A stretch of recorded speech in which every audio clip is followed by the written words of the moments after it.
नबी पाक अलैहिस्सलाम ने फरमाया अपने दुख लोगों के सामने ना बयान करना, सेठों नवाबों को ना बताते फिरना, दुनियादारों के सामने जाके ना रोना कि मैं तकलीफ में हूँ। पर मैं अगर दुनियादारों को दुख बताओगे रब तुम्हें कभी गनी नहीं करेगा। और लोग हैं कि उल्टा मजाक उड़ाएंगे आपकी, जिससे बड़ी पक्की यारी है ना, पक्की, वो तब तक पक्की है जब तक आपने 50,000 मांगा नहीं। और जिस वक्त आपने कह दिया कि मैं मजबूर हूं मेरी मदद कर, तो फिर खत्म हो गई दोस्ती। लोगों के ताल्लुकात आपके साथ तब तक हैं जब तक आप उनसे कोई जरूरत वाबस्ता नहीं करते।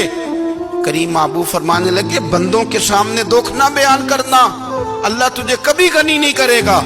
तू अपने दुख अपने रब को बता, तू दुआएं मांग, तू उसकी बारगाह में हाजिर हो, तू उसके हुजूर अर्ज कर।